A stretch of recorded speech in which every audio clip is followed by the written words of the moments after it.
Okay. Cool. How are you? How are you today? Good. Good. Great. So many people. A lot of spaces, but I think they are still eating something. Yeah, nice to meet you. I'm Slava. I'm from Labs, and it's been a while. It was almost half a year since we last met. That's why we have a sold out in Eventbrite.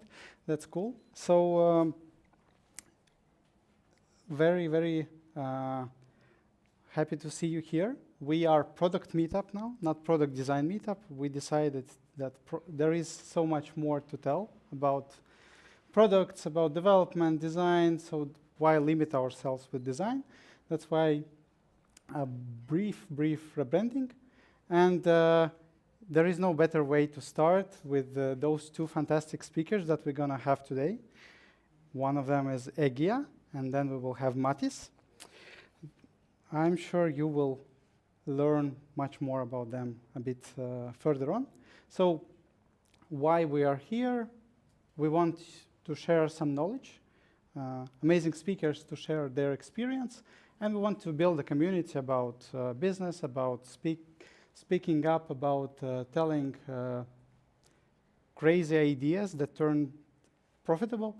And yeah, that's why we have not only like lectures, but we also have a networking event afterwards, so please don't go. There is plenty of beer, cookies, and let's chat. So I'm from Labs. We do a lot of things, but mostly it's mobile apps, design and development. We do it for almost 8 years. And currently, we are looking for front-end developer and UX UI designer. So if that's applicable to you, please scan that QR code and reach out. We will be happy to speak with you. So quickly about the agenda. As I understood, Egija has to run somewhere. That's why we will start faster. So first we will have Egija with the Q&A session, and then we will have a brief coffee break where we can network, chat. We will prepare everything for the second speech, and then Matiss will tell us about starting the companies, raising fundings, and stuff like that. And then we will do the networking event where we can chat, have questions to speakers, questions about the companies, about the Workland. Also, huge thanks to Workland for having us here. And yeah, let's welcome our first speaker, Egija, please. Yes. So here is your water. I'll take mine. Hello, guys. Very nice to meet you all here today. So I will have more like, an experience presentation about how did we go from 0 to currently 150 Teslas in approximately 12 to 14 months time. So I usually say that this is, an heavy asset startup, which is a bit different than when you are building, like a software startup, because you suddenly need a lot of money even to build an MVP. We cannot just put, one Tesla and then say, hey, this is car sharing, and then show you some results. But without further ado, let's continue. Yeah. So what we have now, I see that this will be a bit slower. So that you understand, we got more than 1 million revenues in 12 months. On average, we had, during those 12 months, we had 87 cars. So that's a very good result for a car-sharing company. We started with 25 cars when we launched the business. Actually, it was like 23, but who counts, right? Now we have 150 Teslas and also 5 Audi e-trons. Now we have 42,000 registered users. Well, in reality, it's actually 55,000, but we discount for, 13,000 that are basically, those that just are like ghosts, They, for some reason, register, but actually those are not real people. They don't receive any marketing messages, so we just discount approximately 13,000 that are registered. And we don't know the reasons why those ghost accounts are there, but they are there. We usually get referred to as celebrity car sharing. I'll get to all of it, why it is, but just for the reference, even though we are the smallest, we have 150 cars only, we still get more media attention than any other, and I'll get to that, why it is like that. So for now, for some reason, this doesn't want to cooperate with me. I guess I'll switch to this one. Yeah. Okay, so let's go. In 2021, it was mid-2021 when we decided that, let's do it. It was basically lunch at Jaunā Teika. There was still this Mākonis. We had lunch there where one of the co-founders from Estonia just said a joke, hey, what if we do a car sharing on Teslas? He said it because he was a fan of Teslas and Elon Musk. He was a huge fan. I was at that time working in car sharing industry as such, so it sort of made sense, right? I knew that the premium car sharing has a niche that is underdeveloped and no one is really, taking on it.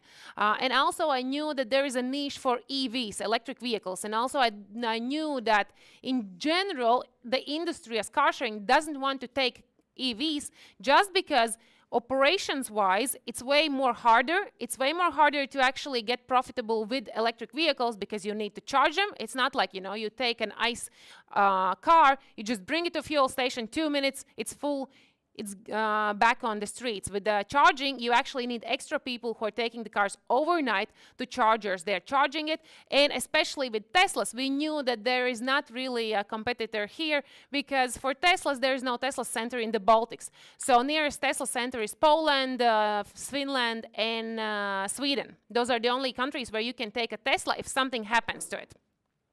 So we had just, this idea that, hey, it would be cool taking into account all the things that I told you.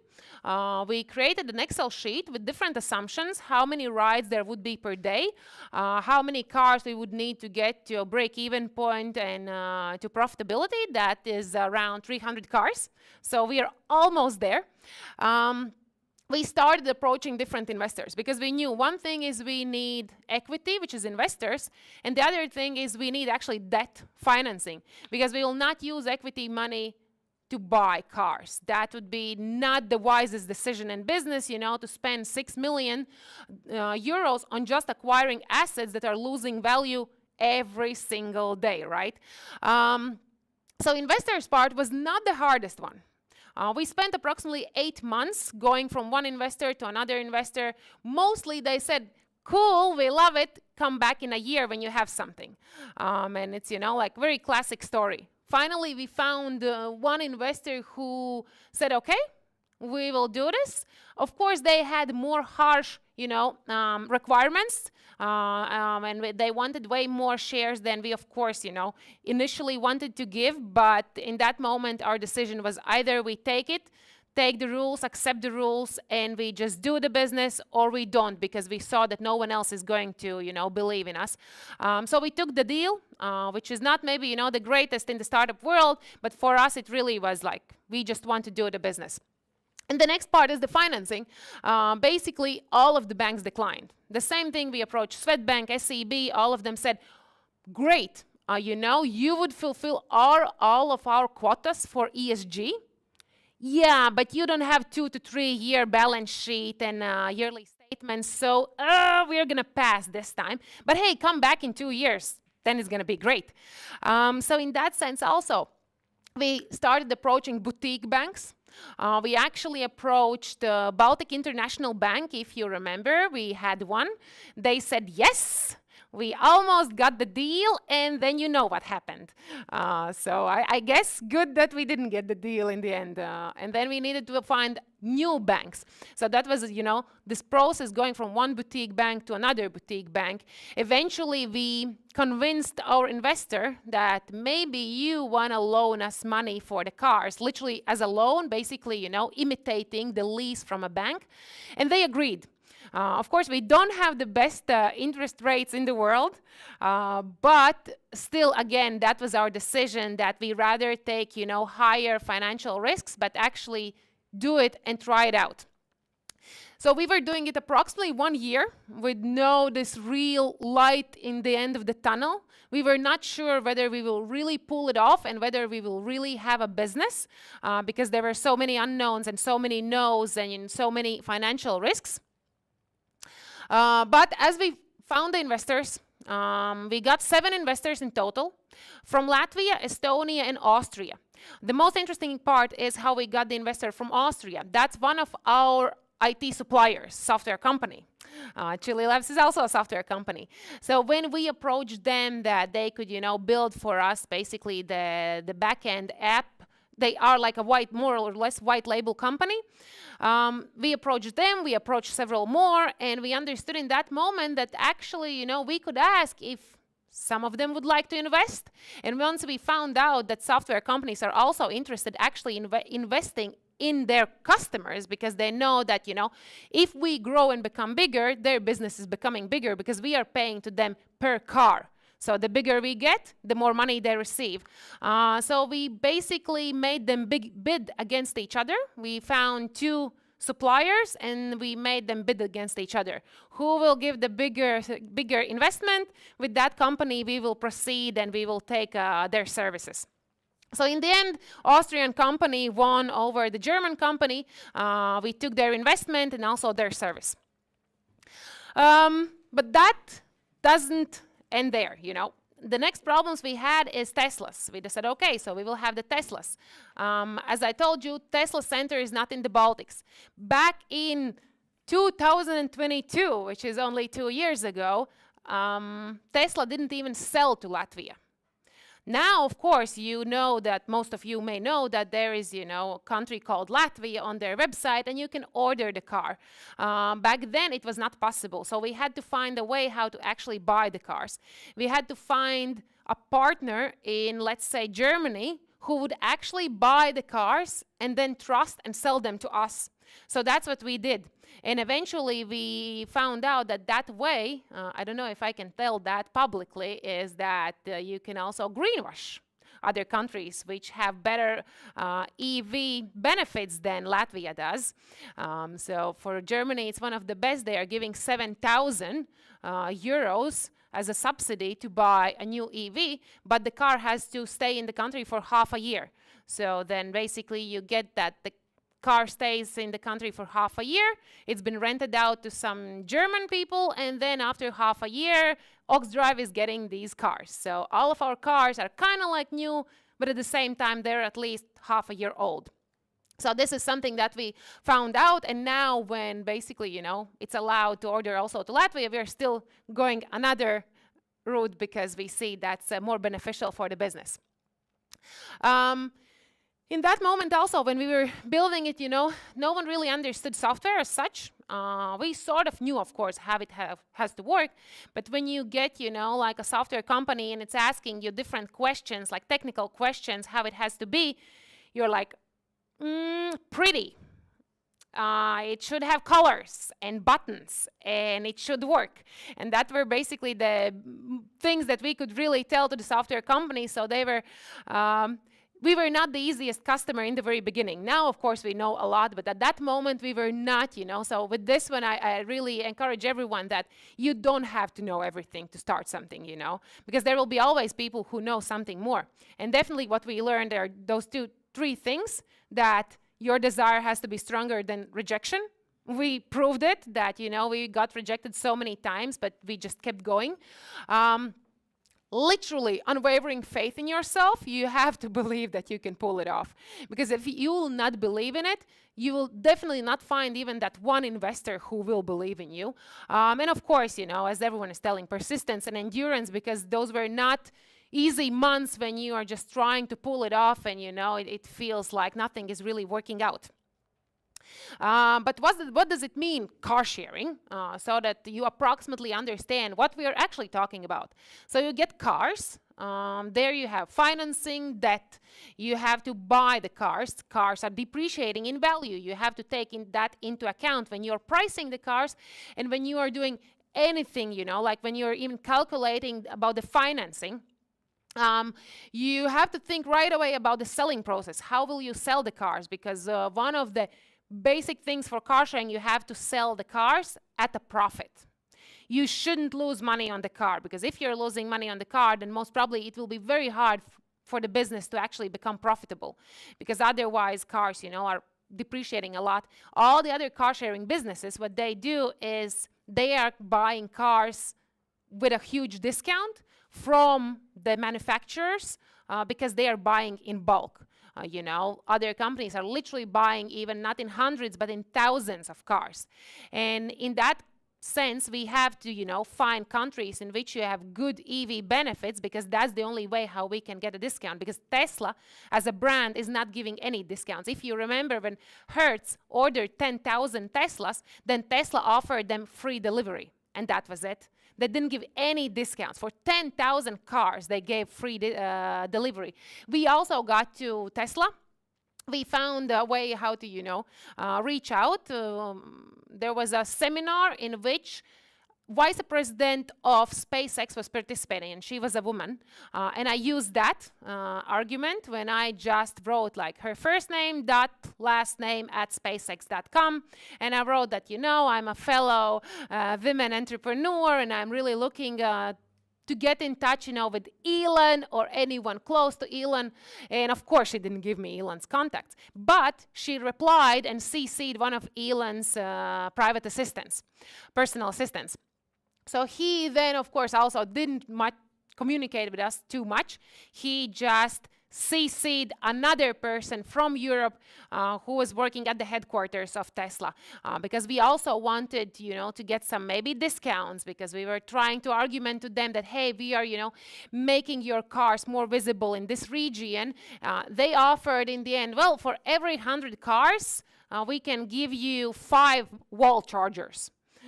So that was also the biggest thing that we could pull off from them. And then, of course, they didn't communicate with us too much, but last year in November, Tesla themselves sent us an invitation to a conference in Lisbon in Portugal. So we went to meet with them, and now finally they're actually talking to us. We have a key account manager. We have a separate person who is taking care of all the needs for repairs for the cars. If there's a warranty case or something, then we actually don't have to go the usual process that everyone does through a Tesla app.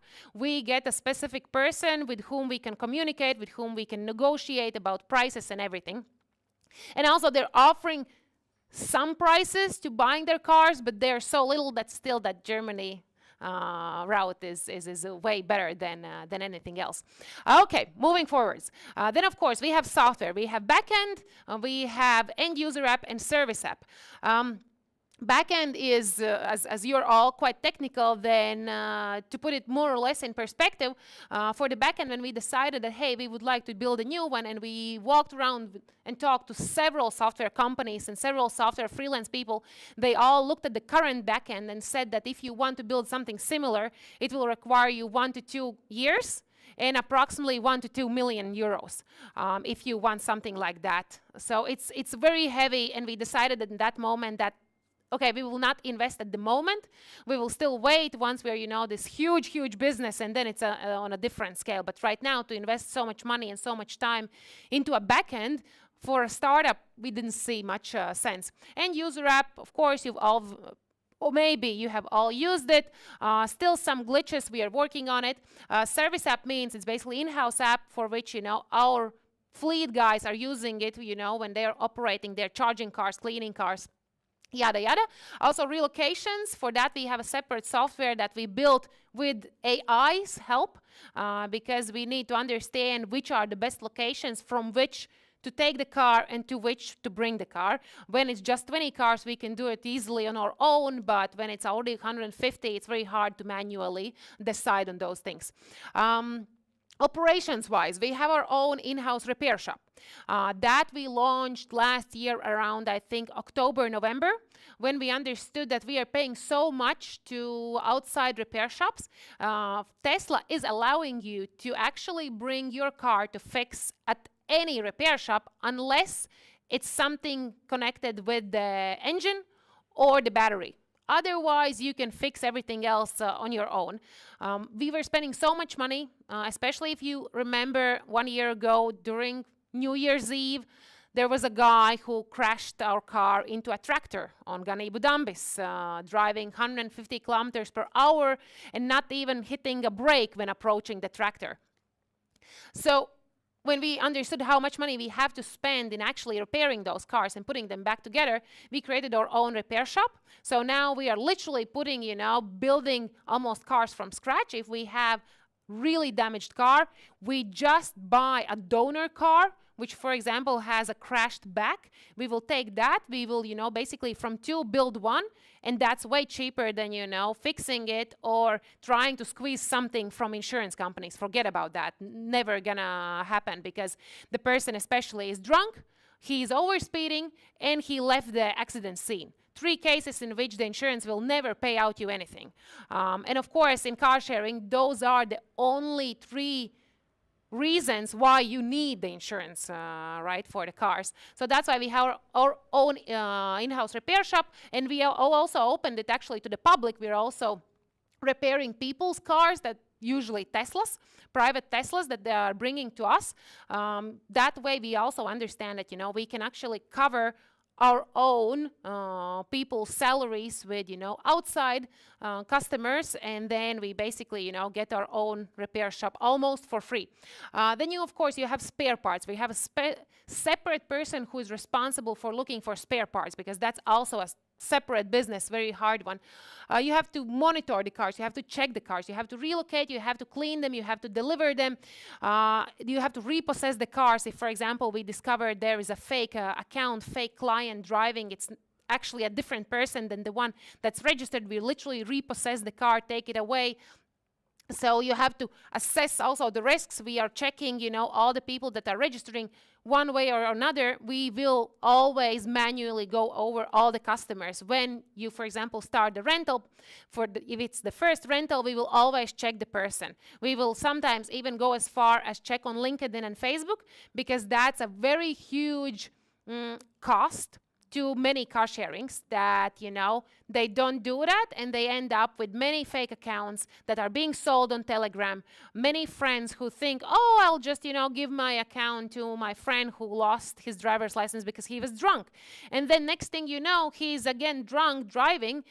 He ends up crashing the car, running away from the police. And the friend who gave him the account ends up with thousands and thousands of fines, plus he has to cover the whole car, because the friend was officially with the car, and when police is asking, give me the data, then we are submitting the data that is actually on the account. And then those people are very, very unhappy that, that they end up actually having all the problems. Of course, there's finance and marketing. Car sharing as such, I think I've said it several times, and then sometimes people don't believe me. Car sharing is marketing business. It's literally marketing business. It's a lifestyle business, because in general, people, could walk, they could use a bike, they could buy their own cars. So car sharing is literally a marketing business, a lifestyle business, where you show people that, hey, you can also live in a different way. You can drive Teslas. This is so cool. More or less everything, is priced very similarly. We are only like 10% pricier than, for example, Bolt or CityB. So it's actually not that big of a difference. So it's all about marketing. And for car sharing, as the margins are not too high, you don't have those huge marketing budgets, which means you have to be very creative in thinking how to get, the message and word about you to the outer world. We finally get to the place where we are at the launch event. So I told you we have bought already the cars through Germany. We have the software company that has invested in us. We have investors. We now have the financing, also the investor giving us the loan for the cars. We order our first 20 cars, and we finally have the launch, which is June 30th, 2022. Well, we were, of course, expecting to launch way sooner in March than in May, but of course, we rescheduled all the time. And also in June, we were not ready, but we understood that investors will not be waiting for more. What we did is basically to organize such an event. We understood we wanted to be big instead of just some PR messages to the public. We knew that you need quite a lot of budget. We could spare some 10,000 for it, as you know, as an initial marketing budget, but it needs more. So what we did, we found sponsors. Even when you are not yet a business that is working, you can still find sponsors. For example, for food, for drinks, we found companies that were just, okay, we will give it all to you for free.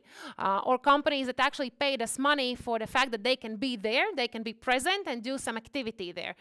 Those who maybe some of you were at the event, those may remember that there were even, you know, those virtual events where you could drive the cars, participate in different activities. So those were all paid by those companies. That's how we could make it work. So that we would actually have all those people coming and there would be buzz and everyone would be talking and Instagram would just blow up on that day. I sent out more than 800 invitations that I literally on Paint, I personalized each and every one of them. Because I knew that if you will receive a specific, you know, invitation, hey, Matiss, this is for you, it's more likely that you will come to this sort of random event. So I wrote more than 800, and actually approximately 600 people showed up. We didn't expect that much. We were thinking something around 300, but turns out that people really appreciate very personalized invitations. It feels very special. We took out a window. I'll show you how it looks. So this, on the left-hand side, you see Tallinnas Kvartāls Angārs window, and we actually took it all out, and it's not easy because it's, you know, it's a big one, so that we could drive in cars, and this is how it looks. So we drove in cars, so literally we squeezed them in. It's not that you have too much space in Tallinnas Kvartāls, but we wanted that the event is really, really nice. And when we were on the stage presenting that, this is so great, and next thing you know, on the slide, you have a discount code with like 30% off or something like that, and we feel that there is a buzz, you know, happening in the crowd. It's like a lot of people, but something is off, and once we go off the stage, we get to know that, oh, App Store actually declined our app. So when people are trying to download the app because there is this QR code and the discount, there's no app on the App Store, and we didn't know that. And of course, a lesson learned, never push the app in the App Store like 1 hour or 2 hours before launching the event. Maybe you should do it a few days before. The App Store's problem was that they, for some reason, couldn't understand how can you unlock a Tesla without an NFC reader. So they were replying with, please show us where is the NFC reader in the app. And we are like, there is no NFC reader. How do you open the app? Because there is the car. There is an IoT device that actually controls the car, and that way you open the car. So we had to, it was like back and forth for several, you know, messages when they finally understood that, oh, there's an integration with an IoT device, and really you don't need an NFC. Oh, cool. And in that moment, literally the app went live. That was the only concern for them. So that was for me a surprise that really App Store is actually reading and really checking and going through the apps. We needed to provide also, you know, logins because they were logging in and checking the app, and we saw in the backend really logged in the app. They check the app, what's there, how do you, browse around, how do you do things. So that was for me quite a surprise. Another thing that we realized once we got off the stage is that, so we were 4 co-founders, and that's it. So who is the call center? Oh, it's here. And that person in that moment is on the stage. But for Android, everything works. So Android people are already renting the cars. At least they're trying to rent the cars, but they get charged double. They cannot open the car, they cannot log the car, they cannot finish the rental, they cannot start the rental. All, of course, the classic problems when you launch without previously, actually getting prepared for it. Newbie's mistake. So, of course, there are approximately 44, 47 missed calls from different customers.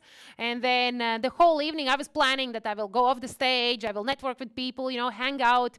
I ended up just sitting in a corner, picking up the phone, calling back people, sitting also calling to our IT support saying, hey, something doesn't work, what's up? So that was also something that we did afterwards until 4 a.m. in the morning, because Android people were super active. They were literally renting the cars until 4 a.m. in the morning, even though that was, I think, some Wednesday or Thursday, so it wasn't like, weekend, that next day is free. But people were so hyped and so excited, so on this day we got something like 10 to 15,000 downloads just in basically this 1 to 3 days upcoming. We got a lot of media, and why there are few pictures with celebrities is because how do you get media to your events? They literally ask you, please send me a list with the celebrities that are going to be in your event. And when you send the list, then they actually come. Because otherwise they are not interested just to promote some random company launching. But when you can tell that actually, there will be real celebrities coming to the event, then they're like, okay, we are coming. And then, there were articles saying that Einar's Repše outfit for the event was this and this, and then actually only in the article it's about that, and Oxdrive, by the way, Oxdrive was launching that night. So some of the media were just, writing stories about influencers and celebrities instead about us. Some of the key stuff about what I was thinking, what really made it work so far. Right now, we are in a process that we are fundraising again. It's like seed/Series A round. We sort of skipped the seed round, so it's something in between seed and series, because usually seed is when you are really finding that market fit, but we have found it. We have actual revenue. We have very lean operations, and now as we are fundraising, we are finding out that it turns out we are quite amazing if you compare with all the other European car sharing companies.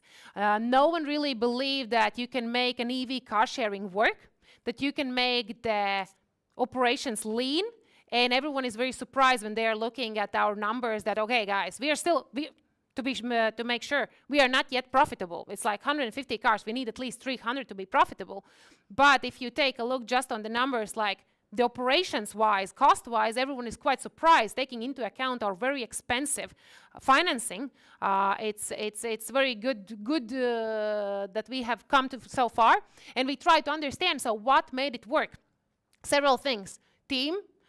We we have team that is literally, they almost feels like they would die for the company, It's at 2 a.m. suddenly in the morning, there is a fake account, and fleet manager who is sitting in the office, he doesn't have to go on the street, suddenly wakes up because, he feels that there is a message, and suddenly at 2 a.m. he is driving around the city, catching these fake accounts, then bringing the police to them, and then next morning, it's 9 a.m. and he is right sitting in the office already.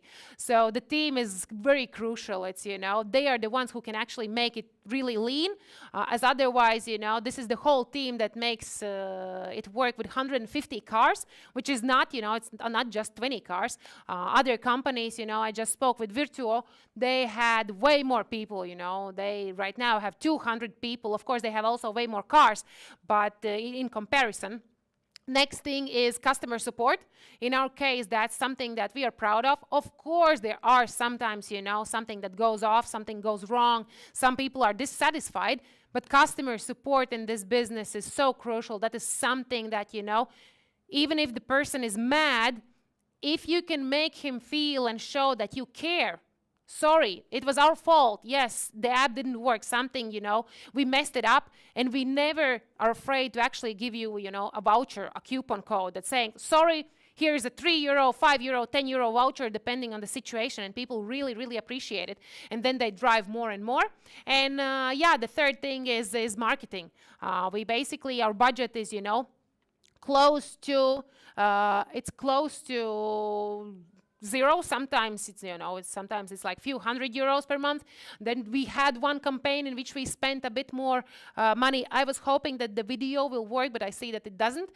So what we do when you don't have a lot of money, for example, on the left-hand side, there should be a video how we took Model Y, and I called Jagger Counts, and I asked, hey, would you be up for such a thing that we try to drive down and up a Model Y Tesla?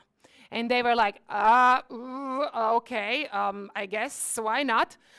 So that's something we did, we filmed it, and then, next thing you know, people are talking about it just because there is a Tesla going up and down, especially the driver was actually driving in chill mode, which didn't let the car, drive in full speed, and also the car, it wasn't possible even to turn off the traction control, which also makes the whole difference when he was driving in a very high speed up the hill, then in that moment, if he slightly moved the steering wheel, in that moment, the traction control literally blocked the wheels and just stopped the car. So it was very hard, but still we managed to go down and fully up. So that we managed to do. Then, for example, I called Porsche dealership. Hey, Porsche, what do you think if we put 2 Porsche Taycans on Oxdrive's app and we don't pay for it? How cool that sounds to you? And I thought that, of course, they're going to say no, because I approached also some other dealerships and they said no. But Porsche was crazy enough. They have an amazing marketing manager who said, okay, let's do it. Let's do it. So we had 2 Porsche Taycans last summer. And of course, for that, we didn't need to really invest in marketing. It was literally a few influencers posted about it and it just went viral. I think we didn't see that car for the whole month almost, because it was all the time in rental. People called us and asked if this is a scam, if there is actually, no car and we are just pretending that there is, because I think the longest we saw it was without a rental was like 15 minutes, something like that, literally for a month. So that was very demanded. Then we also participated in an event with Ferrari and Lambo, and it turns out the performance model can really be faster than Lambo and Ferrari. Of course, for the acceleration afterwards, they catch up and they are faster. But in the very beginning, Tesla is actually a bit faster. Then, of course, we did, partnership with clubs, partnership with EHR, and we don't pay for these things. You're creative, you just approach people and say, hey, let's do it, in a partnership. Let's do it like a barter deal. And here I also wanted to mention about something like make money or find money. So this is something I think very common for startups. If you understand that you are not yet at that stage that you can make enough money, you just go and find it. You fundraise, you look for strategic partners, for strategic investors. You do everything in your power that you can in order to find the money if you are not yet at that stage that you can really make it. In conclusion, I would like to say that also it's not only the car sharing. So what we do is once we see an opportunity, we try to seize it. The same as I told you about the repair shop, then we understood that, we need it. In that way, we can actually save up to 80% of our costs. We understood that, hey, we need charging stations. And why not, again, to partner up with a company and have, let's say, joint venture, and we have our own charging network. It's, of course, still in progress. This is all what we are pivoting and right now working on. And also on the right-hand side, we understood that, hey, we sometimes have those damaged cars, and then we buy a donor car to fix it, as I told you, and then we are left with a battery. And what do you do with the battery? Do you just sell it? Sounds too easy, sounds something that a startup wouldn't do. So what we are doing right now, we are building a battery storage that, it will be possible to use as for a household, as for, for us, because that way we can actually also save on electricity. When during the night the electricity costs 2 cents per kilowatt hour, of course, plus saddle stikls. But during the day it's like 25, 35. Then during the night we just charge up the batteries, and then during the day we use the batteries for charging the cars when we need it. So this is how we see to use it. And also, of course, everything that we are pivoting and building for ourselves, we always think how in the future we can also sell it, to the public.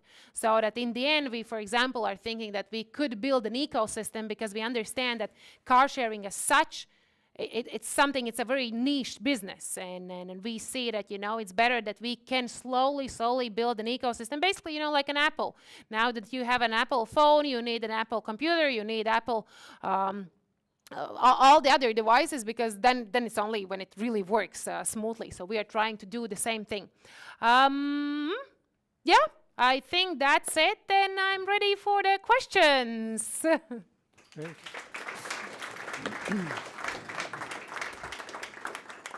Yes.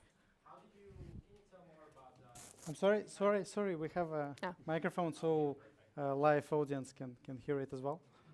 Test. Cool. Does it work? I guess. Okay. Yes, they can hear it. So can you talk more about the assumptions you had and how did you validate them? Assumptions, well, I had the knowledge from the previous car sharing. As I was working in the industry, we just used what I saw in the market. And also, if you just Google, you can find so much information. So we used what I had learned about economy class car sharing, and then we used something that we can find. There was quite bare minimum of the information about premium car sharing, but there still is. So we just used, at that moment, we said, like 4 rides per day per car. And how we validated them? We believed in them. That's it. You cannot validate them before you actually have a car sharing.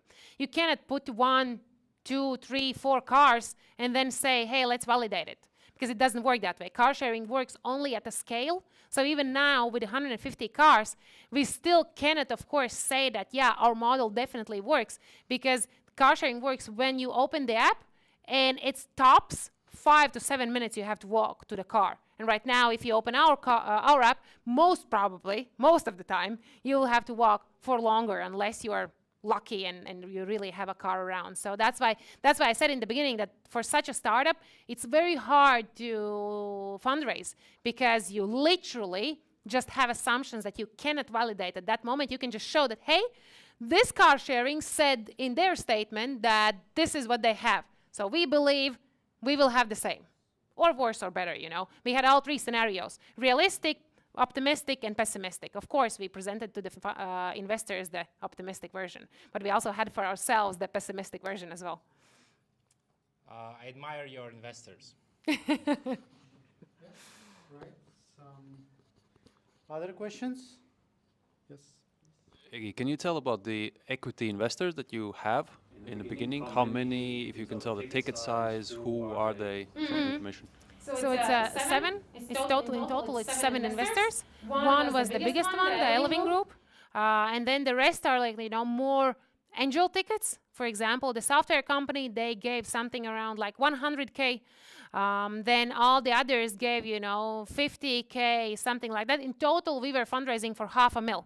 In that moment, we needed $500,000. And then we just took another bridge investment from the same investors, another $500,000. So in total, we got $1 million in equity investment throughout 8 months. Yeah, so $500,000 in the very beginning, and then after another 8 months, we got another $500,000 from the same investors.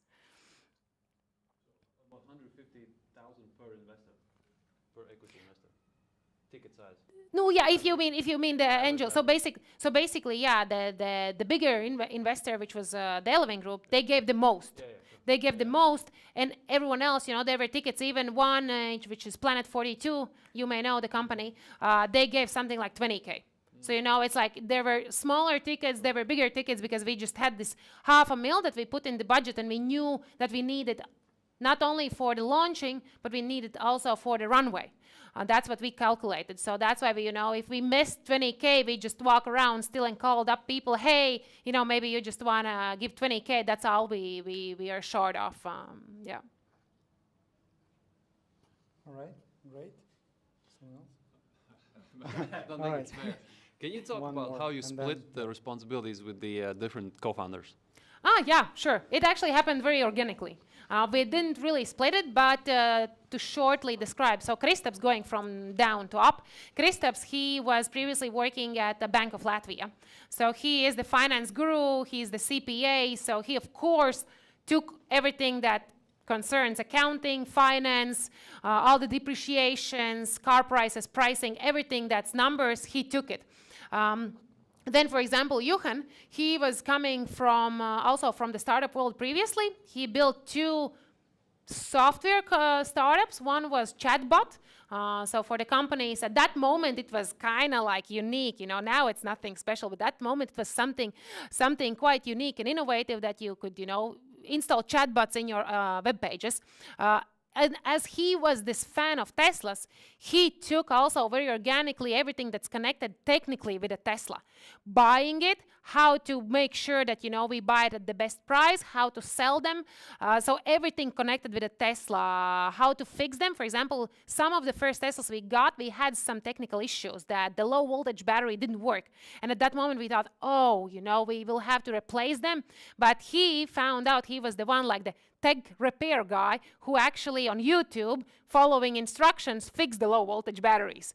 So he was literally risking that, sometimes we thought if he will come back after working on some of the cars.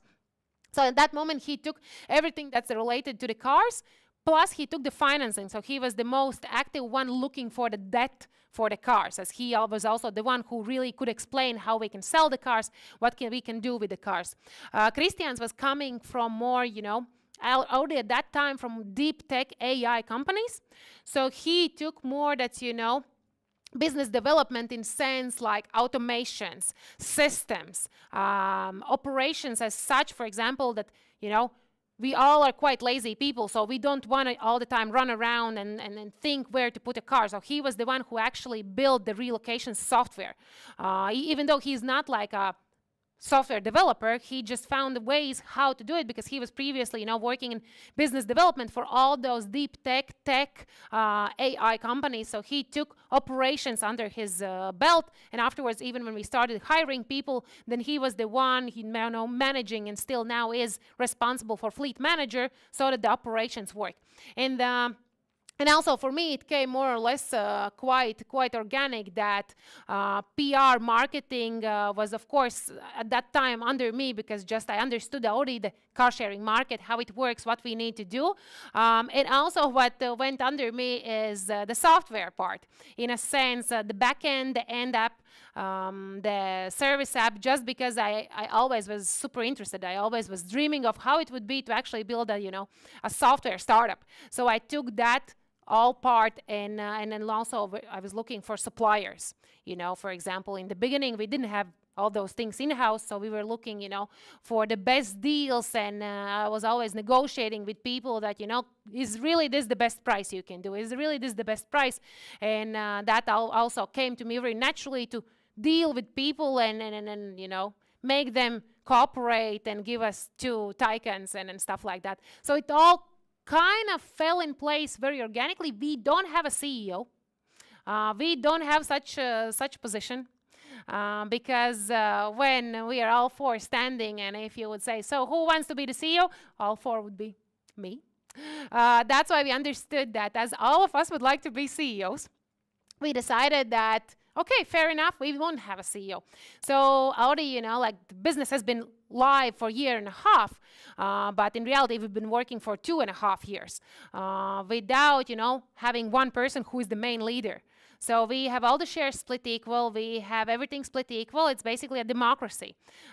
Each of us is the leader in his own domain. So for example, if there's a question about the software or there's a question about marketing, then even if all 3 of them will be against it, it will be my final decision. If it will be regarding how we depreciate the cars or what accounting systems we use, that decision will be purely on Kristaps. And then if something concerns like, strategy, how do we move forwards? That's literally we are doing founders getaways, every few weeks, sometimes it's like every second month, where every one of us has to come to the meeting. We are staying overnight, we are renting some place, basically with a homework. This is your strategy that, for example, how you see we are moving forwards, and then we are just putting it together and looking at them. Usually, they overlap, and we are on the same page. Sometimes we need, a discussion until 3 a.m. in the morning because we need to decide, okay, which strategy is better, and we cannot leave the room until we have voted that, okay, this is the strategy we are implementing, and then even if one person didn't agree, you still have to work on that because that's how we voted all 4 of us in the end. So yeah, that's how we've been working. I know that many people are saying, sketchy, but it's working for us now. We will see how it will be in the future. when we will have 1,000 cars, then most probably we'll also have the batteries and the charging network. And then in that moment, if we understand there's definitely needs to be one CEO, then I think that we will just split, one is the CEO of car sharing, one is the CEO of batteries, one is the CEO of charging network, whichever, suits you more. As otherwise, we understood we four are too, how to say, ambitious and powerful personalities that we just couldn't. If someone would, claim now that he's a CEO and I have to listen to whatever CEO is saying, then there was no point for me in building this company, because I wanted the freedom that, I can also make the decision. So that's why we have decided that as we are all the same, we have the same ambitions, and we will see what the future brings. But this is, how we work now. Amazing. I think we ran out of time, or you can take one more. Yeah, I can take one more. Easy. All right. Yes. Hey again. Yeah. Hi. Does it work? I think it's only for the recording. Thank you. As far as I know, Drive, CDB, and Cargo is building software on their own, so they're partly they're software companies as well. And as far as I know, you're partnering with some companies, software as a service. Yeah. And how happy you are with this partnership, and what are thoughts so far? How does it work for you? Because I know there's benefits, of course, of not having software company in-house, not managing that part, but also caveats. So definitely, in the end of the day, we want our own backend, our own app, our own software team. Definitely, 100%. But just in the beginning, all the other car sharing companies, it's not like they were startups. Bolt, very initially, Taxify was a startup, but not anymore. So they have a huge already software company that is basically Bolt that built it for them. The same thing about CityB, they have Modus Group behind them. So we at that moment understood we are raising $500,000 in order to start very lean, but to build such a backend, we would need to raise for a startup, which is just an assumptions on the Excel sheet, several million. Impossible to do. Most probably not impossible. Everything is possible, but most probably not in this market, not in the Baltics. So that's why we decided to go with a white label company that can, provide this. And at this stage, we still see that, we are not yet ready to take, $20K cost per month at least for a software team. But white label is, we are paying per month something like 6,000. So it's a huge difference. But of course, it's not sustainable in a way that once you're becoming big as a car sharing, no way you can use a white label. No big car sharing is using white label, because in that moment, you need so much to adjust, to adapt to the market, that you cannot, and a white label company cannot adjust to each customer. So usually white label companies in car sharing space, they literally have small car sharing companies, or let's say scooter companies, because those don't necessarily need their own software. So that's why also now we see that, people are, for example, complaining about something, and I know that problem is there, and I'm complaining to the white label company, but for them, that's not a priority. And there is nothing we can do about it. Even if I say, we will pay you if you fix this, they are saying, we don't have resources for that now. That will be in our pipeline. We will fix it when it comes, but that's not something, that will kill your business. In our view, it will. In their view, it doesn't. So that's why that's the biggest problem, is that, we want to fix something, and then the customers are complaining, why you still haven't fixed this? And it's like, we cannot tell the customer, it's not our fault. It's the company at which we are taking the service, it's their fault. We cannot say that. So, we have to take the blame, and, that, we are very sorry. It's, yada, yada, yada, yada. But eventually, once you are more than, 500, 700 cars, you definitely have to build your own. What we will do first is build the app first, build a service app first, and then backend, right away also the backend, but first will come the app that we can also integrate with the existing backend, because mostly backend will not really differ from the existing one. They are more or less all the same, and very often you just take an integration that you need, put in, but the app is the biggest part that would change drastically and dramatically that we have now, and what we would actually want to have, All right. That's a pleasure to hear a real Thank you. A That's it, real yeah? example of entrepreneurship where you find a way how to make it work, hustle all the way, and it works. It's truly a pleasure. We have a small gift for you Oh, cool. from Chill Labs. Yes. Nice. Thank and you. For everyone else, thank you. It was Thank a you. huge pleasure. And for everyone else, we have a 15-minute break. Please socialize. Don't stay alone in the corner. Ask Egija if she will be here. And we will prepare the next speech. Thank you. Thank you. Yes. Paldies, paldies. Tā, es no- Jā. Paldies, bija ļoti. Vismaz kaut kas.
So, hope it was productive coffee break.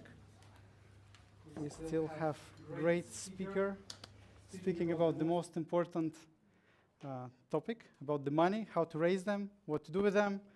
Please welcome Matiss. The floor is yours. Thank you. Okay, guys, good to be here. Let me try to see if this works. Yeah, all right. Okay, so I'll be talking about starting companies and raising money for those companies, myths and realities. And I think the first thing that before I jump into the presentation is that you will learn neither of these things if you listen to people like me talking about it or anybody talking about it. And so the deal I want to make with you is that you understand that such presentations from whoever is the great speaker is great entertainment and maybe a bit of inspiration, but you're not going to be able to do this by listening to somebody else and by thinking that you can learn from somebody else. You really have to do it yourself. So that's just the kind of precursor. And I think that's the first myth, is that you can kind of plan by learning from some other people's experiences when it comes to building companies. But I like Mike Tyson's quote. You know what he said? Everybody has a plan until you get punched in the face. So this is a bit of a dramatic start, but I think for especially first time, if you want to build a company, that's kind of how it feels like. You think you know how you're going to do it and you have a plan, but really you have no clue. And you can only learn and figure it out once you get into it. All right, so not to be too dramatic, I'll just run through my background, try to be quick there. And the purpose is to give you a sense of who I am as an entrepreneur. Because what's important is that everybody's different. If you want to build a company, you can have your own skill set, your own vision, your own circumstances, right? And it will be different from mine. So I want to explain kind of my background so you understand kind of how I think about building businesses. And that's just one of many ways to do it. Yeah. So I finished Rīgas valsts pirmā gimnāzija. How many of people here are Latvians and non-Latvians? Non-Latvians, can you raise your hand? Okay, all right, a few, all right. So that's a maths school. Then I went to study in a university in the UK, also focused on business and finance. And so I always had this kind of like maths affinity and background, even though I was never, great or super talented. Especially I wasn't good enough to understand the jokes made by my friends from the maths school. But I kind of liked it, and that's what made me join an investment bank back in 2000, I think 9 and 10, when I finished university. And I wasn't good enough for that career as well, because I thought I'm going to be this big shot investment banker that's going to, work in the city of London and make a lot of money in bonuses, but that didn't really work. I figured out I don't like working in a big organization, and that's why, actually, that's the reason, not that I felt like I'm this super entrepreneur that's going to build these great companies, but I just didn't want to work for a big organization and having a lot of bosses telling me what to do. So that's why I founded a company called Green Finance back in 2012. We actually sold it over a period of several years to Capitec, which is one of the biggest retail banks, if not the biggest, in South Africa. In terms of numbers, so this year we're targeting 150 million revenue, net profit about 15 million. We have over 500 people working across different countries, so it's a pretty sizable operation. And so I stepped down from the everyday management, from the CEO position in that company, that first business, back in 2020. And so the focus since then has been on basically doing the same thing, but not being involved in the active management of all these different businesses. And I'll explain what I mean by that. And so with these different companies that I'll talk you through, my focus and my job now is to look for ideas in more or less the fintech space. Yeah, I stick with what I know, with what I've been spending the last 15 years of my life. The difference is when I find a good business idea or a business model, I look for a CEO that will run this business for me. Right? We agree, of course, that we share equity.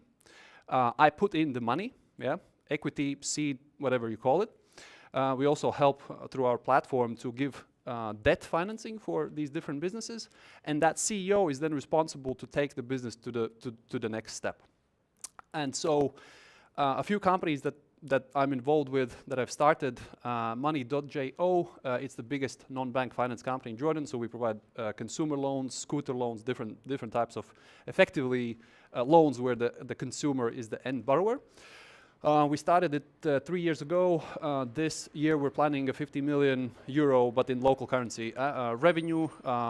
We're going to have about close to 500 people working there by the end of the year. Esketit.com, it's a crowdfunding loans marketplace like Mintos. I'm sure you've heard of Mintos. It's a very big one. So we're in that same space. Fourth biggest by volume in that niche with 20,000 investors. New School, that's a group that, again, lending business that we started off in Saudi Arabia and the UAE. Very interesting markets. I can talk about those in more detail. With partnerships. In those countries, it's very difficult to go in there and have your startup mentality and do something because nobody gives a shit who you are because they all have a lot of money. Everything is owned and managed by big families, and so you have to partner up with those families to do business in those countries. Then FU Capital, that's a slightly kind of off-tangent direction for us. So we do a real-world asset tokenization business where we want to make crypto-native investors, people that have Bitcoin and other coins, to be able to invest in our loan portfolios directly. A bit like this loan marketplace, but instead of taking euros, we take Bitcoin, we take different types of coins, stable coins and things like that. The mastermind of that business is my business partner, Davis, and so he's the guy, he's my co-founder that we have built all these businesses together with. Sponda Capital, that's a company we started recently where we buy portfolios from banks and non-banks, where we buy the portfolio, then we give it to collection agencies and we try to make a spread in between. So that's like an asset management type of thing. The most important though in my career is I'm a YouTuber with almost 2,000 followers, far less than Egija, I'm sure. So I'm hoping that with these presentations I'm going to push my social media numbers up. All right, yeah. All right, so this is a slide I used to put into some presentations back in the day, just a visual kind of bullshit representation. So I had a career where I was this young, promising student. Then I got a job with, how many, like 8 screens on a trading floor in London. So the career was going up. And then I decided to drop and then start my own company. And so we only had 1 desk, so the career was going down. That's the joke there. All right, so how did I start my first business? So we didn't have this grandiose vision that we're gonna, build this amazing company, this tech-enabled lending thing. We had none of that.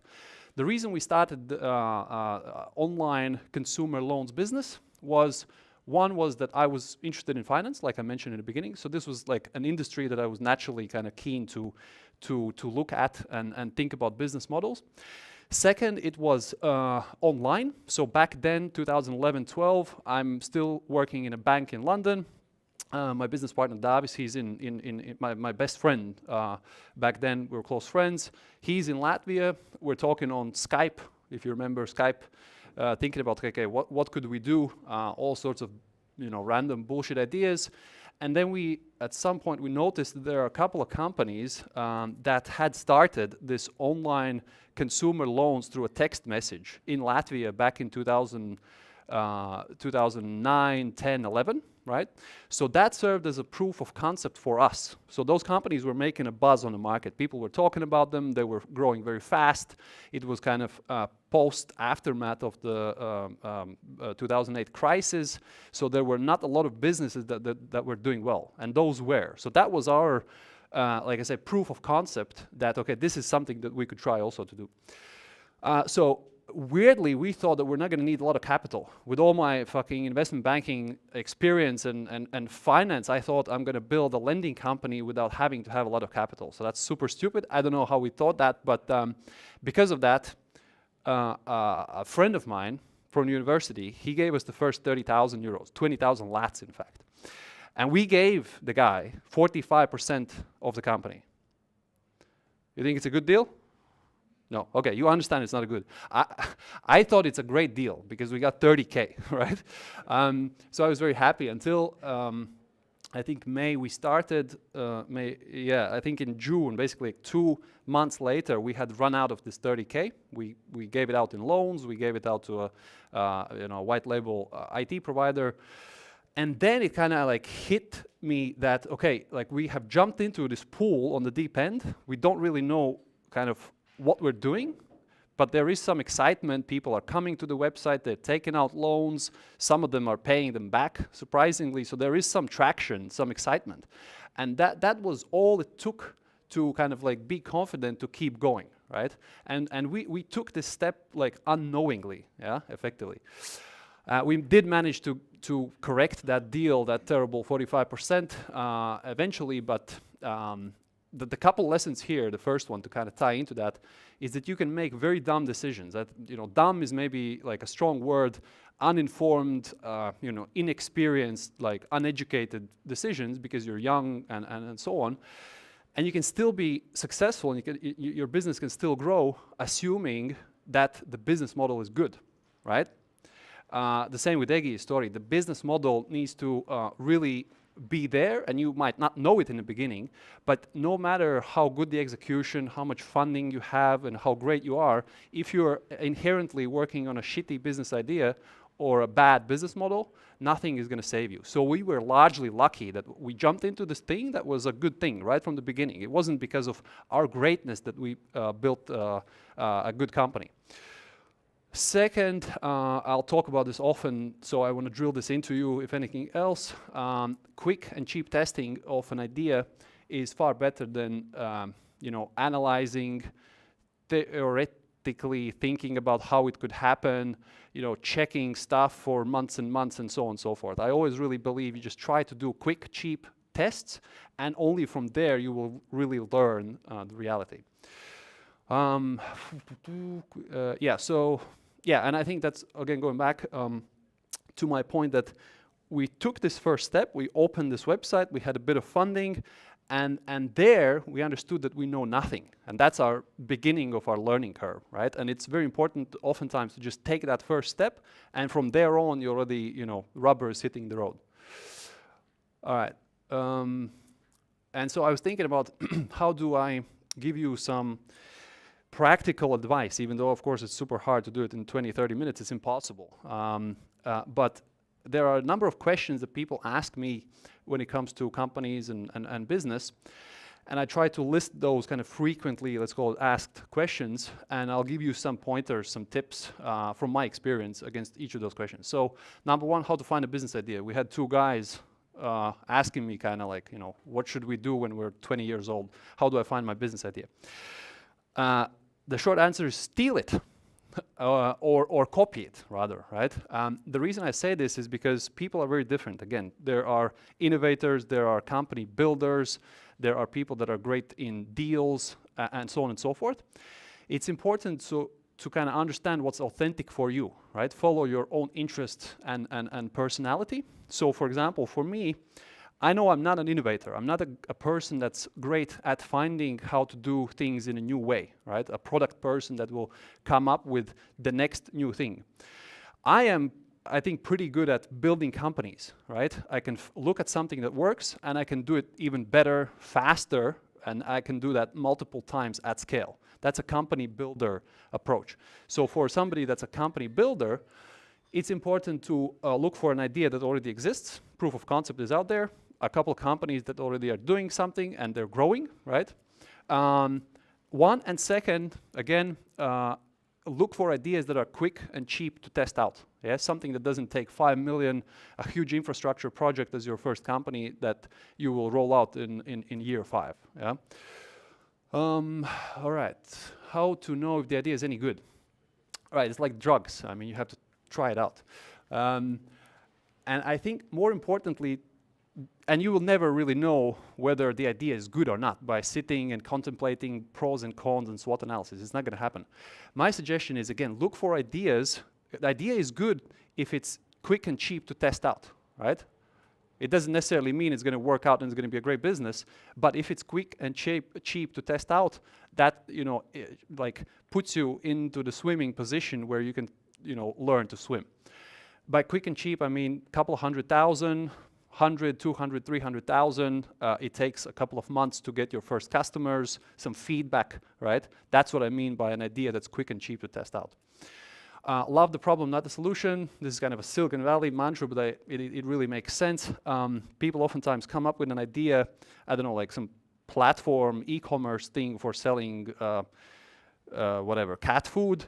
And then they come up with the idea and they build ideas on top of it, right? Instead of focusing on what is the problem that it is solving, yes? So be in love with the problem that you're trying to solve, because that's where you're going to get your customers and that's what people will pay you for, as opposed to ideas and functions and features on some kind of idea that you come up on your own. Pivoting, that's another cliche word. By pivoting, I don't mean, it's great that you keep changing your business model. That doesn't necessarily mean it's good. It probably means it's bad. Pivoting, I mean, if you start especially the first company, to have a mindset that most likely you will end up in a year's time, in a couple of years' time, in a different place to what you expected originally, right? You might have an idea of how you're going to make money, who's going to be your customer, etc., your sales channels, and so on. Over a couple of months, all of that can change drastically. And if you accept that that's normal, right? You tell your employees that that's like, it's okay. It's just an adaptive mindset that helps you to be more adaptive and like be less stressed out about changes, especially in the early days as you build the first company. All right, is it okay to start a business with a friend? So I think this question, and often people ask that, it's a bit like asking, is it okay to marry like a blonde person or a brown hair person, right? It's not the right question. The question for the business partner is whether they're hardworking, smart, ideally have some skills or some experience.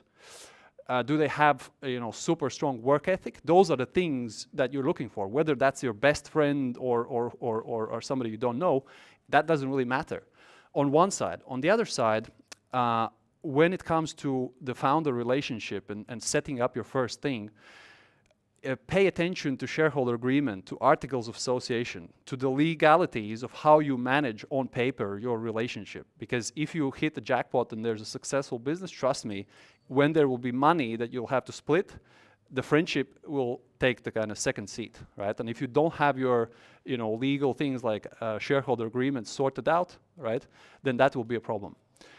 All right, that's that. How to find the first employees, customers. Again, guys asked me about how to find the first employees. So it's obviously super hard if you're a first-time founder, limited capital, you don't have a lot of experience, your brand is not known. So my answer from my experience has always been, in the beginning, expect that it's a very difficult process, both for finding customers and for employees. And what I mean by that is, it's like a 2 steps ahead and 1 step back process, where first you get a bit of funding from maybe seed investors. You can build a little shitty website. You test out your idea, okay, that you want to sell this thing online. It kind of works. Your first employees are going to be 20-year-olds that have little business experience. Okay, you kind of validate that step. That lets you raise a bit more funding, then you can build a better website that allows you to get more revenue, and you can hire already somebody that's more professional at like product management, right? And it's a step-by-step process, yes? That's how I think about it. In terms of employees, I think like there's this natural, if it's not charisma, but this natural leadership, rather the word, you have to have some natural leadership ability, and you probably know it whether you have it or not, right? You know it from childhood, from your experience. If you want to be a founder, you cannot build businesses and teams if you don't have a natural ability to get people behind you. And I don't mean a great presenter or speaker. Those are all things that you can learn. But you have to have a natural ability to be a leader, to persuade people so that they're excited to be with you, right? If you don't have that ability, and that's normal, if you don't have it, you probably have something else, then I would suggest don't go into business, don't start a company, because that is super critical, especially for the first, to getting the first employees. Customers, I would split consumers and enterprise customers. Consumers you can get through Google ads, Facebook ads. I'm not going to go into that. I'm sure you know that better than myself, how to kind of like, with small budgets, test out to see if people want to pay you. Enterprise customers, big clients, right, that would pay you hundreds of thousands or tens of thousands. In my experience, getting enterprise customers is similar to getting investors. And the last section of my presentation, I'll talk about fundraising. And so that kind of goes back to also customers. So I'll talk about that a bit later. All right, how to solve difficult situations. So this is interesting, like,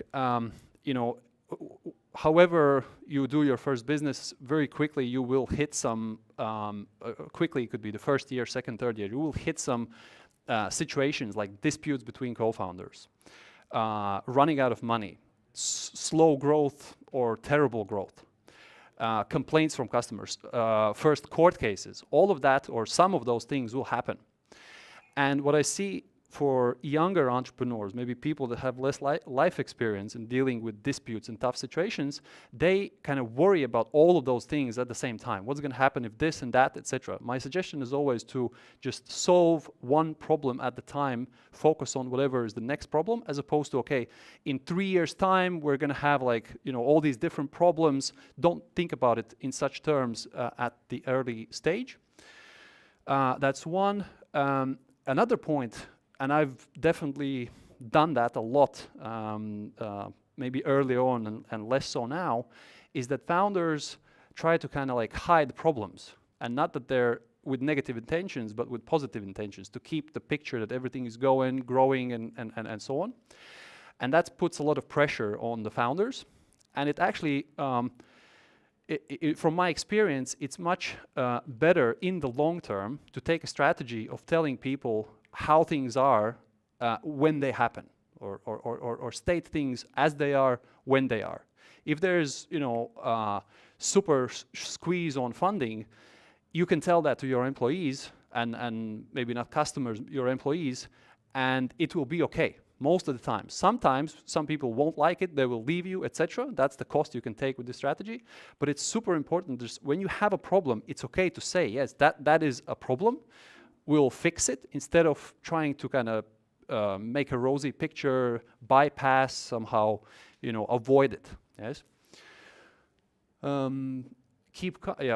So this is there's this what is it, Latvian Russian slang word pohuism. So it is useful to have some level of pohuism, or like not giving a fuck for the English speaking audience approach in business.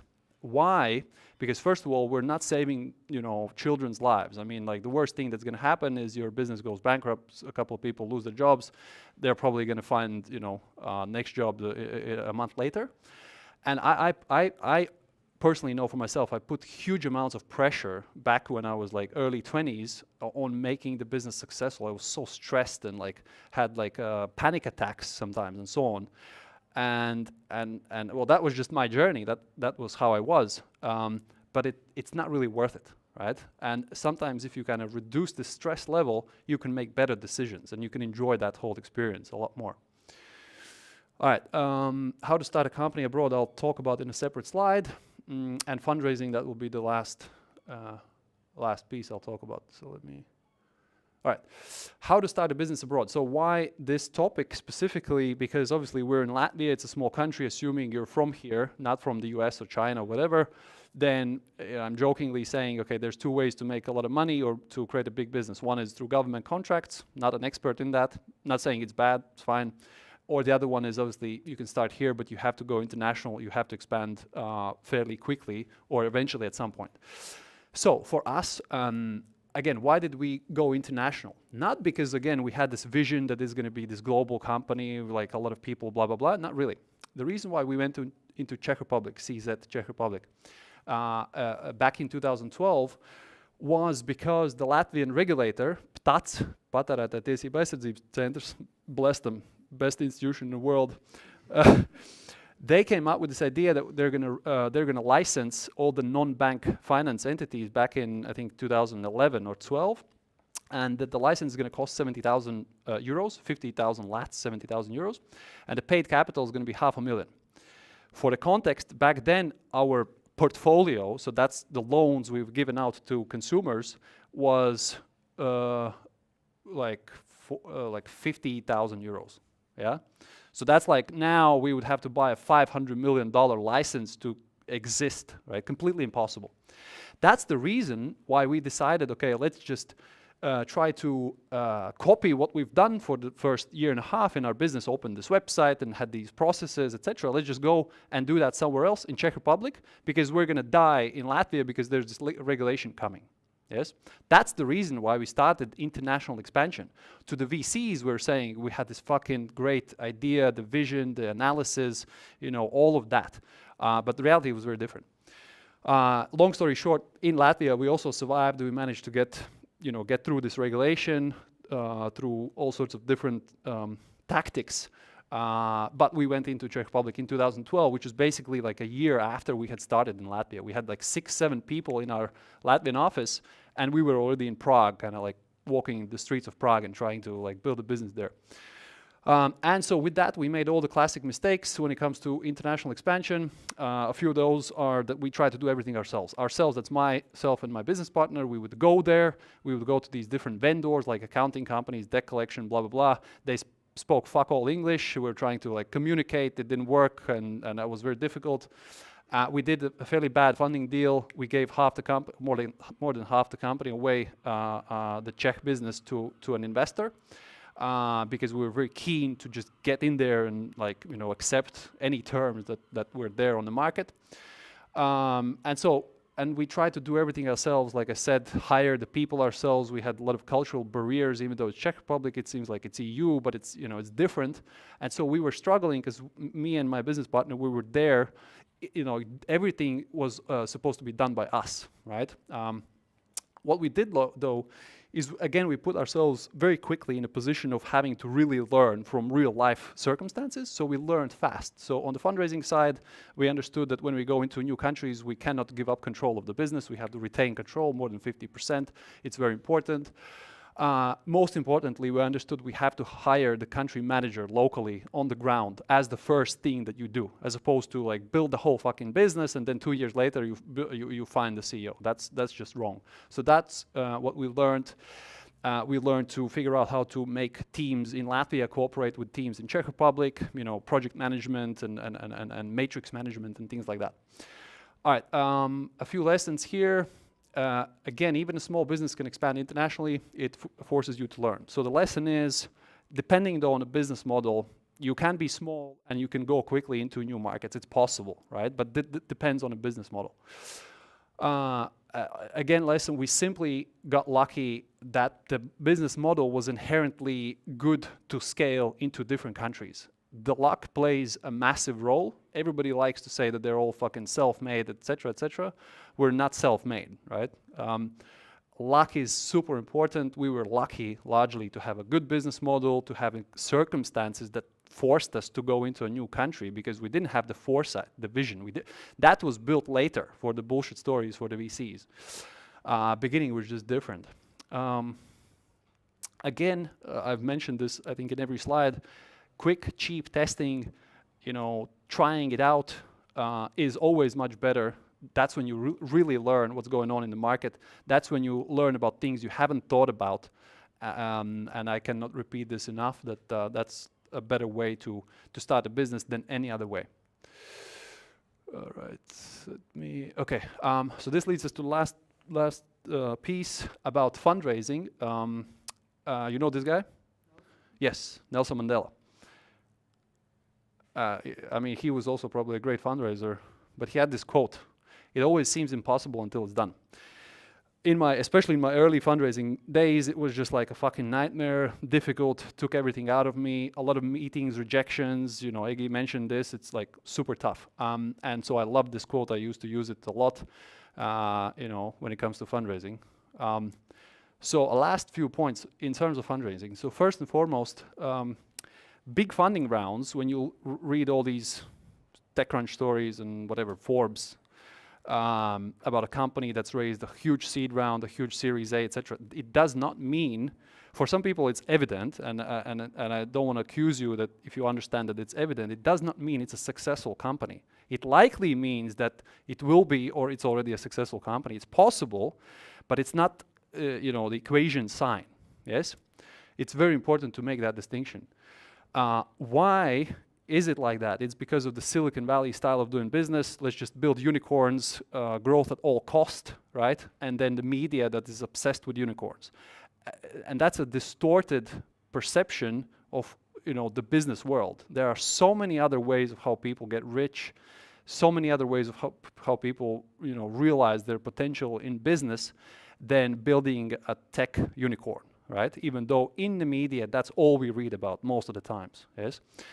So that's just for context. So the question is, do you really need outside capital, yes?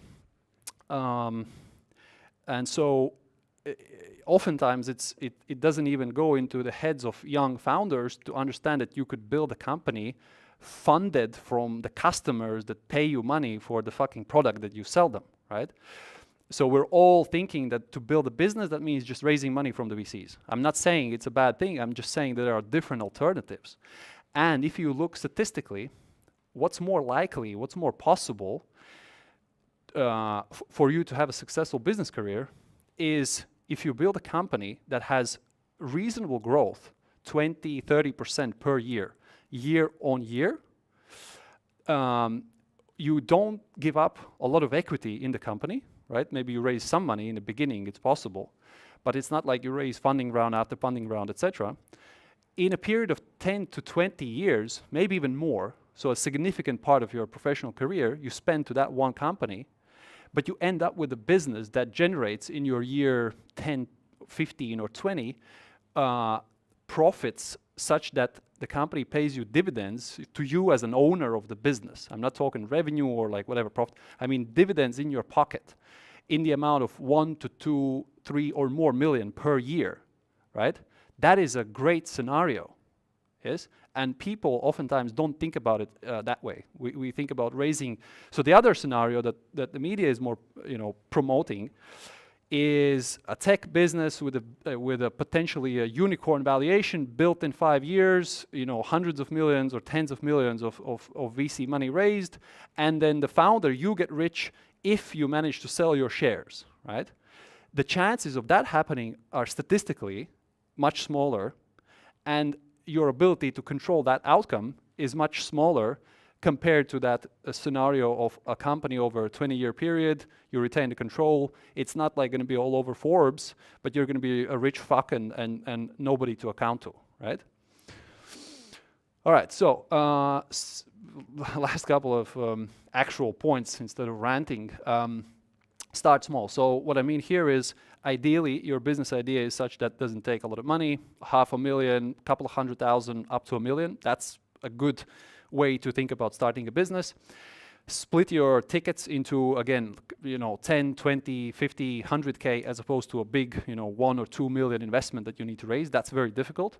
Talk to your first, second level network, to people you know directly or that you know through a person. That's more likely to give you some results, even though there are people that say that they have managed to get funding only from people that they don't know, because the people that they do know always think that they're never going to build a good business. So this is, tricky. My experience is, first and second level contacts in the beginning are kind of more likely to give a result. And in terms of how to structure the fundraise, do what's called a safe round or a convertible debt. If that's a bit too technical, I can explain what it means. And so that's just an easier way to get smaller tickets and get up and running faster. Repetition is key. So the way I think about fundraise, especially for a business that has to fundraise constantly, is funding is a department in your company, the same way finance, product, legal is, right? It's a fundamental part of your business. For some, it's not. For some, it's just in the beginning. And so therefore, if it's an important part of your business, then allocate resources accordingly. Meaning, and what it means on a practical basis for the beginning is your pitch deck, right? There's a tons of YouTube, there's millions of suggestions of how to build your pitch deck, how to do it well. But learn to pitch your company in a couple of minutes so well that you can go into any meeting and talk to a person that's not a business person and not related to your industry, and in 1 minute they understand fundamentally what business model you're talking about, why could it be potentially good, why you're raising the money, how you're going to use it, and why you're reasonably good at potentially executing. I've seen so many times people are like enthusiastic, they come to an investor meeting and then they start kind of improvising, like what is the business, okay, etc., etc. And if 2 minutes and I don't understand the idea, I'm fucking gone, right? And that's how investors think. And so just put in the effort to write the script, repeat it, test it out with friends or whatever, professionals, you know, just nail down that skill. And of course, in terms of my experience, if you talk to investors 10, 20, 30, 40 times, that's not a fundraise. I've been fundraising, you know, reaching 200, 300, 400, over 400 different investors. And I don't mean sending an email, I mean actual call or a physical meeting where I'm presenting the business. And accordingly, I've gotten 400-ish rejections or just no answers, right? So that's a numbers game. I mean, you gotta have that endurance there, big time. Constant feedback, I mean, this is more like a minor point. What I did in the early days, and I suggest people do as a way to learn, is when you're talking to friendly investors, you know, some buddies that have some money that, you know, could potentially invest, not like kind of like high stakes VC, ask them feedback about your pitch, whether they understand, whether they believe, you know, any feedback that they can give you, like authentically, right? Don't be afraid to get negative feedback, some learning, some criticism, etc. And also ask for suggestions for those investors to introduce you with other investors. Most of the times, they will either lie and say, yeah, sure, I'm going to you know, pass on your deck to somebody else. They will never do. Sometimes, though, if you know, they like it and they consider putting in the money, they will forward it to somebody that's maybe an expert in that industry or for whatever other reasons. And you can hit like a good jackpot with having more good introductions. All right, so how are we with time? I think the most important piece is this this picture. So this is the fundraising process. Back in 2011, that's my business partner Davis, and that's our that's my and the darker skinned guy is my friend from university, a guy from a rich family from Azerbaijan. So we were hanging out in what is it, Coyote, drinking and shit, and we managed to get money from him. It was all good times, and then I'm usually laughing. So later on, 9 years later, that's the fundraising process. We have gray hair guys, water, you know, laptops, and so on. Those are Capitec guys, the CEO of Capitec and the CFO of Capitec, two founders of Capitec that manage, what is it, the 20 billion euro market cap business. Pretty cool guys. Anyway, so most importantly, if you like this, subscribe, and I'll be appreciative of that. Thank you.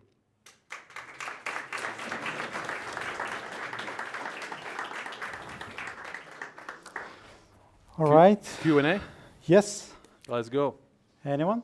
Oh, let's, use an advantage. Thank you for the presentation. Can you, on a high level, explain how did you fix the cap table? Yes, it's a bit complex. So basically, so the cap table, everybody knows what's cap table? No. Okay, so it's a list of your investors. So let's say I own 50%, my co-founder owns 30%, and then 20% goes to an investor. That list of investors and how much they own, it's a cap table. How did we fix our cap table? So we had the situation where we gave 45% for 30,000 in Latvia, but as we started other companies, we did those independently of that LLC, of that company. So in Czech Republic, we went with a different investor with a different setup, and so we continued in different countries. And then at one point when we had effectively this bargaining power that, okay, me and my business partner, we're owners across these different entities, but it's effectively one business, just split in different entities and having different investors in different entities, we said we have to roll this up into a holding company and consolidate. So we're gonna either buy you out, or you're gonna get a smaller share than your, let's say, 45% in Latvia, you're gonna get that smaller share in the holding company. And so there we had a lot of information arbitrage. We could already make deals in our favor. And that was a whole process over 2 years to make deals with all these different investors and end up with a structure where there's a holding company owning 100%, holding company with different investors, and underneath operating entities in different countries owned 100% by the holding company. If I may follow up, what did he choose to buy him out? Or Vuga chose to roll up in the holding company, and that was a good decision for him. Mm-hmm. Cool. Right. Any more questions? Oh, okay. This question goes maybe more into the direction, as you are a successful founder, and as we have heard also today, that some Latvian founders with Estonian supports are not afraid to take a risk and do something, also with large investments. What would be your advice to not only founders, but also people who would like to support founders in Latvia, not to do in the first 3 steps? Like what to avoid, like to make it happen in Latvia at the beginning? Good question. I think one thing is I would definitely not suggest not to build a company or not to try it out. I think that's always I always encourage people, even if it's a stupid idea, like you just, go for it, try it out. Fuck it, let's do it. I also had the same mantra. But what not to do is not to do something that's not authentic to you. Don't build a company because your friends do it and they make a lot of money and you don't, but you're actually not into building companies. Don't do something that's not authentic. My big learning from life generally over the last especially 20 years is to try to do something that fits my personality, that's authentic to me, not to do things because they're cool, it's mainstream, it's high status. I went into investment banking because I liked finance, but it was also so high status, working in this trading floor and making tons of money, and I hated it, right? It could be the same with companies. So my only suggestion is what not to do is don't do stuff that doesn't correlate with who you are. All right. Anyone else? Yes, please. You had a great list of active companies and businesses that are running there. Is there a similar list with failures? Shitty ones? With shitty ones, or? Good question. So with Green Finance, now it's rebranded to AvaFin, we had definitely a great list of countries that we went into, lost a lot of money and closed down, or even worse, we went into, it was shitty and we didn't close it down. They're still running. Right? There's such countries as well. So Slovakia, New Zealand, we opened a fucking business in New Zealand. It's so dumb, right? It's the other part of the world. Anyway, New Zealand, Georgia, Denmark, Sri Lanka also be considered 5 countries, 5 different businesses, 5 attempts, 5 teams, 5 fundraisers, blah, blah, blah. So those. I've had definitely a lot of unsuccessful startup bets, and I figured out I'm not a great, investor. I like building companies instead of investing and taking kind of passive positions. I've had a few very painful experiences where I lend my money as a private investor to companies, right? And it's effectively lending or investing. I mean, it's very thin margin there. So I've had those again, and the reason was that I'm an entrepreneur. I have a high risk tolerance. I like let's do it, let's figure it out, blah blah blah. But investing is more on the risk conservative side, right? So yeah, that's that experience. Okay, maybe one question from me. Speaking from the investor side of yours, what is your hint or idea that this team has a higher chance of success, or I would rather invest in this than this? But specifically when you look at teams, how do I separate good teams and not so good teams? Teams or founders, or what is your ranking or stuff like that? From an investor standpoint? Yeah. Man, it's hard. I don't think I've figured it out. I don't think I've done enough investments. I've done over 10, but I don't think it's enough. And I always kind of thought, okay, I like the person. They're a go-getter, great sales guy, enthusiastic, etc., and that's not a very good criteria to invest in businesses. It's obviously one of the criteria, but it's not all. So I don't think I have a good answer that I've figured it out. Over time, I definitely have figured out that giving money to brilliant 20-year-old that is doing the next AI thing, and they're great persuading people, and that's a fantastic skill. It's a great skill set. It's not necessarily fantastic. I would rather invest in a person that is 35 years old. They haven't, become a millionaire yet, and they're so keen to make money and to to be successful in business. And they figured out now they're going to do their own company, right? And they're hungry, plus they're experienced, and they have been in the business for 15 years. They've gone through like realities of of small and medium companies, and now they want to do a business, right? And ideally in some area that they're experts in. I would much rather invest in that. So I don't know if it answers, but Absolutely. Any more questions? Okay, we will have one last one. Yeah, can you pass it? Thank you. Hi. So whenever, let's say, you plan to go into the new market, new country, or something like that, and you said you'd start with finding the CEO, how would actually that process look? Would you go through your existing colleagues, existing network, or would you actually go basically hunting for people wherever, LinkedIn and stuff like that? right. The answer to this question very much depends on how, where you are in your career, right? So I have I don't know, close to 1,000 people working across different companies.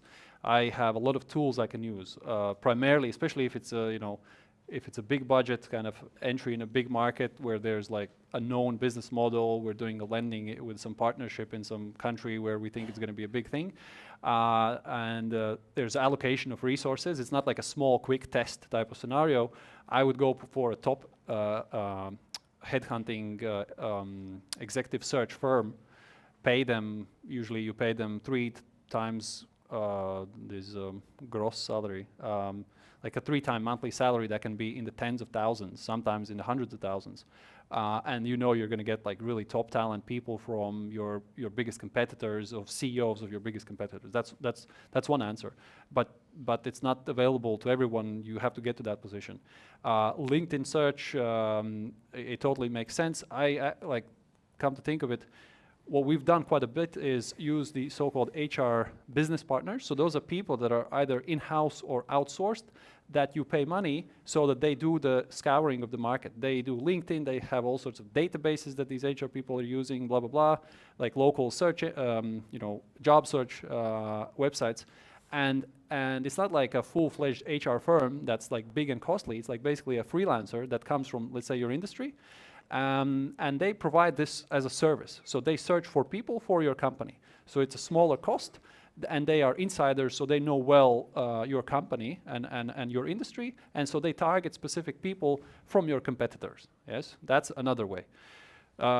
In a more like bootstrap in the beginning, your local job search, through connections. I always say, when you have an idea, when you have a problem in business, talk to, unless it's sensitive, of course, apply your logical kind of common sense, but talk to, as many people as possible. You will never know who might, have some answer for you, right? So that's another way, if you're starting off. So a few of those ideas. All right, thank you. Let's give it to Matiss. Thank you. Thank you very much. Thank you. It was a. We also have some small presents from Amazing. Chile. Not that small. Wow, there's a hoodie. Oh, Well, sorry. I can take both. No. We already promised this one. Thank you.